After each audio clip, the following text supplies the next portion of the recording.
First impressions of the Via de la Plata, coming right up.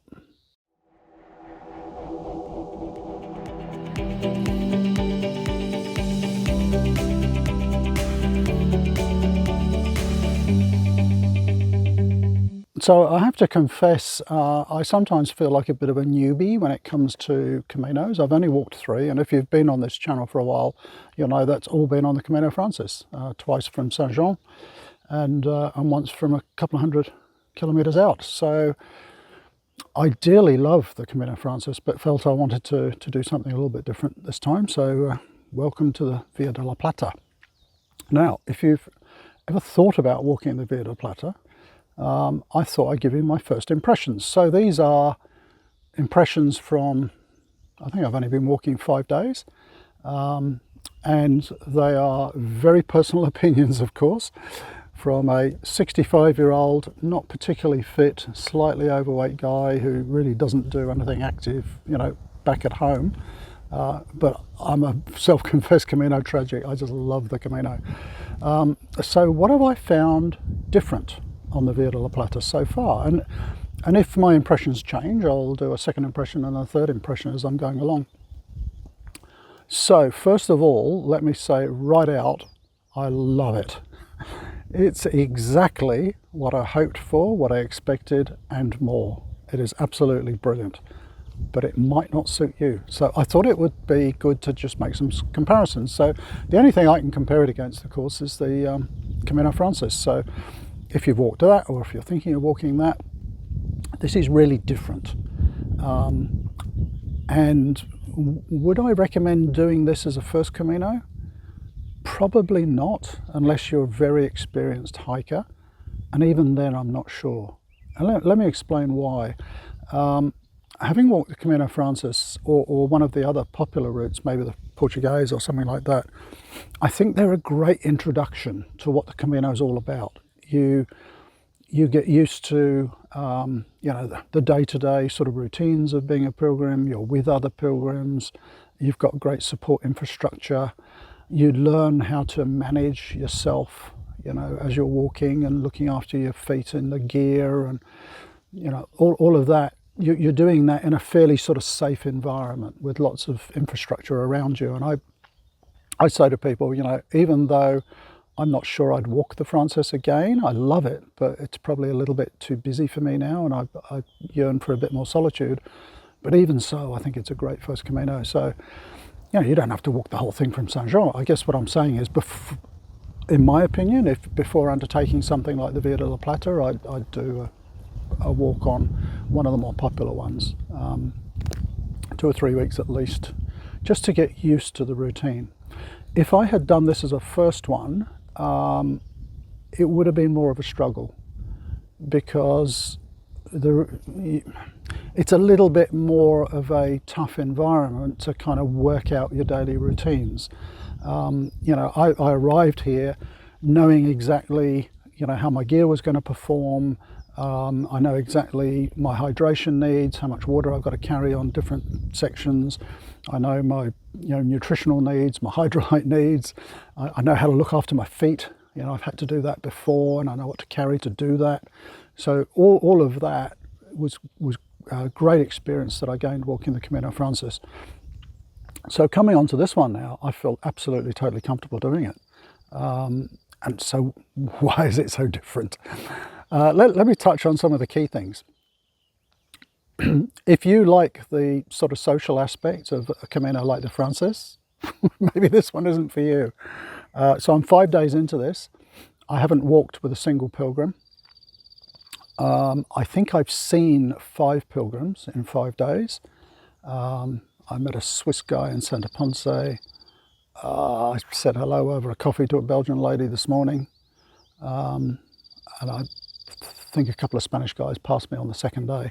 But I don't see anyone when I'm walking, and I love it. So you've got to be really comfortable being on your own and enjoying the solitude. If that's what you want, you'll probably love this Camino. And I'm talking from the perspective of someone who walks on their own, of course. That whole social aspect continues you know, after the walking. I haven't had a meal with another pilgrim yet. I'm okay with that. I expected that. I'm comfortable sort of being alone. I am staying in private accommodation, but even then I haven't seen many other pilgrims, so I'll be trying some albergos later on. I'm not sure there's that many people in the albergos at the moment because I'm just not seeing anybody out here. So that sort of isolation bit, remoteness, I have to say I'm absolutely loving it.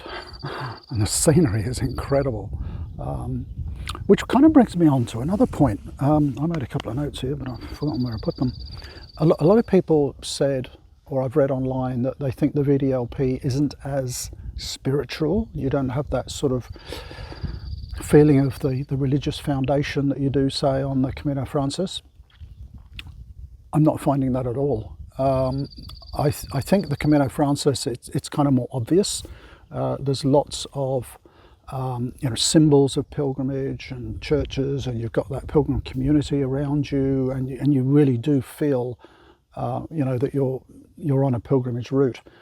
Here, none of that exists, but I think in your head it certainly does, and I'm finding the sort of spiritual element is just as strong, if not stronger, because, you know, I'm just on my own with no distraction and thinking. And I mean, just back here I passed a beautiful statue of St. Mary of Navaradonde. You know, so there's odd little reminders all the way along. So I'm not finding it less spiritual at all. Another big difference, of course, is the infrastructure.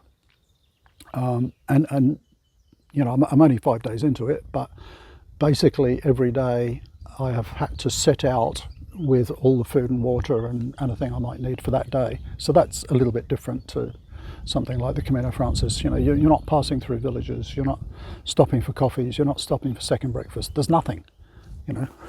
It's this. You start out in the morning, you might walk 20-25 k's through this, and then you'll come to another village, and that's where you're staying for the night. So that's a little bit different. So you do have to be a lot more conscious of your requirements through the day. And I have to say I'm very careful about that, making sure I have sufficient water and not too much, because you don't want to be carrying extra weight. I'm finishing with about half a litre left, so I'm happy with that. It's giving me a little reserve.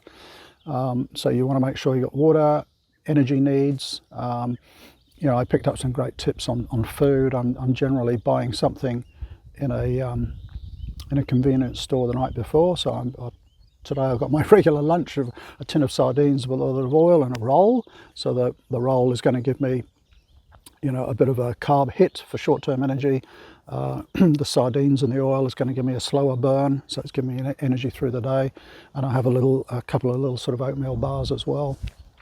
That's enough to keep me through the day. But I'm managing that sort of food intake and water intake all the way through the day. On the Frances, you don't really have to think about that too much, because, you know, you're coming to places all along, and you generally don't have to carry food. You know, maybe a bit of fruit or something to nibble and some nuts. Here you've got to think, you know, I'm going to be walking all day. What do I need through the day? So I think, you know, those are certainly the first impressions. Absolutely adoring it. It's wonderful. I'm walking as slow as I can, so I don't, you know, the first couple of days, because I'm walking quite short stages, my legs and feet don't really allow me to walk more than 20 or 25 k's. I did some really short stages as a warm-up early on, just sort of 10 or 12 k's, and I was sort of getting it at 12 and 1 o'clock and sitting around all afternoon. And so I was actually taking my time now and being a little bit slower and shooting some videos. Today's a 14-kilometre day to El Real de Jara, if that's how you pronounce it. I can't get all the way to Monasterio. That's a 32k day, so I'm breaking it up. Tomorrow will be 20 k's. That's good. And then gradually I'll sort of build into that 20-25k sort of distance each day. That's plenty enough for me. But wow, it is so different and so good. So if you have any questions on the VdlP, I mean, I'm very new at it. I'd love to hear down below, or if you've walked it, you know, what do you love about it? What do you find is so different? And you know, I think it is a little bit tougher and it's more remote, and you know, you've got to be a little bit more committed, I think, to do one like this. And someone was saying to me online, oh, you know, do you think it will get really popular? I kind of hope not, because the beauty of it is the remoteness and the isolation and the time alone. It would be very sad, I think, if suddenly there was, you know, coffee carts every 10 kilometres and luggage transport, and it would change the whole character of it. I just love the way it is, rather selfishly. I feel like it's like just my own Camino, no one else is here. It's amazing. So anyway, I've rambled on enough. I'm going to have a little bit of a break, and then I've got a hill coming up. But thanks for watching. Love to hear your comments down below if you've walked the VdlP, or if you're thinking of walking it, and I'll see you soon.